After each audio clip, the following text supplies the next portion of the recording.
How has your experience growing up in Sudan specifically shaped your understanding and expression of Pan-Africanism in your music?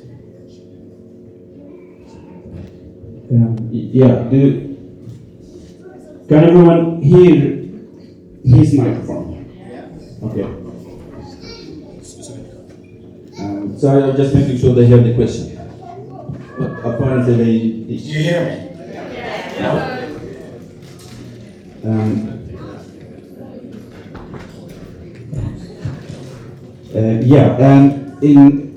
It wasn't easy to be aware of such great movement as the Pan-African movement, especially in Sudan, because I'm the generation of the dictatorship. I'm the generation of media and information censorship. I'm the generation of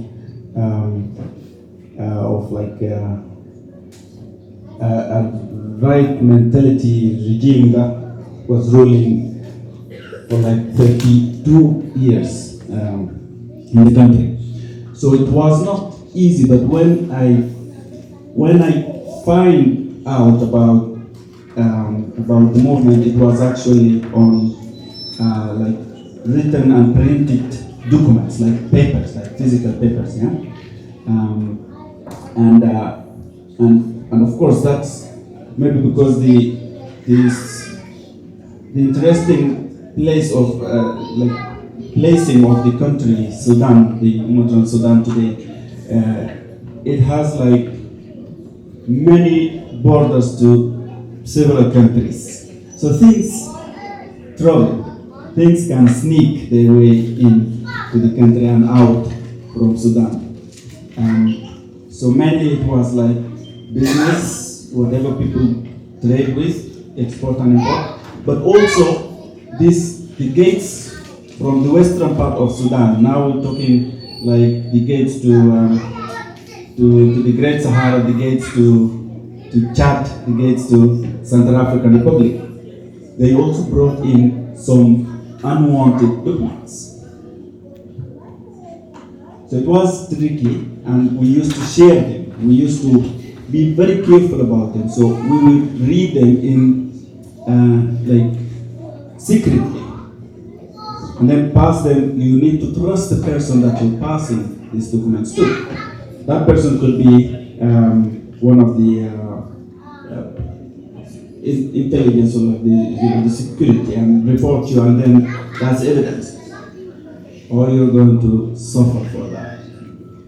So the government, the dictatorship, did not want any of this. I think it was the Pan-African movement. There are people who read about the Pan-African movement, but also people who have documents or books about the communism. Those was these two. These two were the devils. These two should be hanged, and it happened. It actually literally happened. People were dead because of that.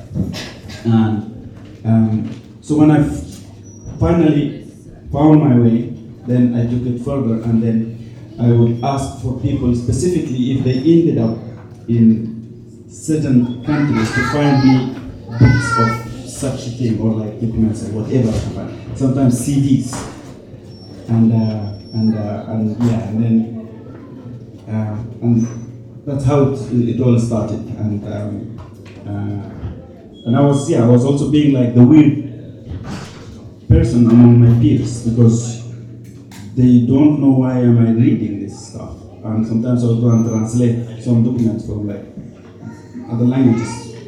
And people were always wondering, why am I doing this? Why can't you just be a normal person and reading a Sudanese newspaper, Sudanese book? I think it went straight to my head, and that was one of the things that I'm lucky. And when I found it, it addressed me, it addressed my brain, and I knew this is something that I am going to know more about, and this is going to be something that I would use in my creativity, and then it was part of my musical formation today.